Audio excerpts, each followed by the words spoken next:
U.S. Postal Service halts parcel service from China as Trump's trade curbs begin. The United States Postal Service announced Tuesday that it had temporarily stopped accepting packages from China and Hong Kong hours after an order by President Trump took effect that ended duty-free handling of many of these parcels. The United States imports about 3 million parcels a day with little customs inspection and no duties collected, with most of them coming from China. An executive order that Mr. Trump signed on Saturday required that, starting Tuesday morning, each parcel must include detailed information on the contents and the tariff code that applies, as well as payment of those tariffs. The provision on low-value parcels, known as the de minimis rule, was included in a broader order by Mr. Trump that imposed an extra 10% tariff on all imports from China. But low-value parcels from China, which previously were tariff-free, now face not only the 10% tariff, but also the many complex tariffs on every category of goods that these shipments previously skirted entirely. A spokeswoman for the U.S. Postal Service did not respond to a question about whether stoppages were related to the changing trade rules, but only said that service would be temporarily suspended on inbound parcels from China and Hong Kong until further notice. Customs and Border Protection did not immediately respond to a request for comment. The White House did not immediately provide comment. Mr. Trump's executive order imposed a 10% tariff on all Chinese imports starting Tuesday. The administration also ended the de minimis rule for China, arguing that the trade provision had become a conduit for fentanyl to be brought into the United States.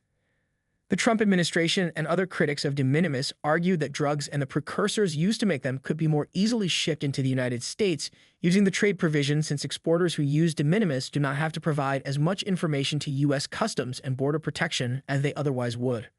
The rapid rollout of Mr. Trump's trade orders left little time for postal and customs officials to prepare to scrutinize so many packages. Mr. Trump said on January 22 that he would put tariffs on Canada and Mexico on February 1, then added China to the list on January 23. He signed the executive orders February 1 to take effect just 3 days later.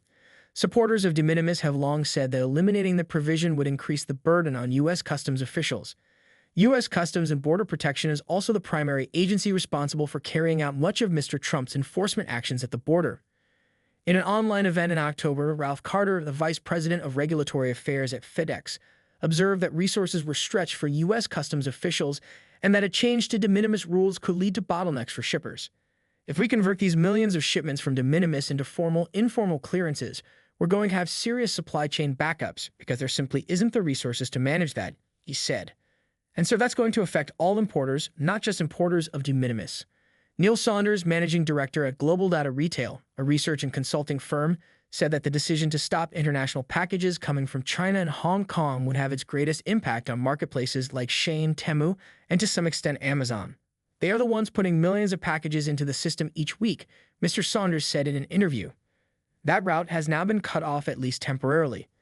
It might affect customers who already have orders and will affect future shipments from companies that rely on the U.S. Postal Service to get their products to customers. They would need to find alternatives like UPS and FedEx, which are likely to see rising demand and could command higher prices. FedEx and UPS move a large portion of de minimis parcels, running frequent cargo flights from China to the United States. Neither company has responded yet to questions about how they will handle the new rules. Shein and Temu are two of the largest e-commerce companies that connect low-cost Chinese factories to millions of American households. Shein declined on Tuesday to comment on the new rules on small packages, while Temu has not yet responded to questions sent on Monday. Amazon also did not immediately respond to a request for comment. The rapid expansion of e-commerce has for years posed a dilemma for Customs and Border Protection. Customs officials were already starting to be overwhelmed by small e-commerce parcels in 2016, when they persuaded Congress and the Obama administration to raise the minimum value for customs inspection and tariff collection to $800 from $200.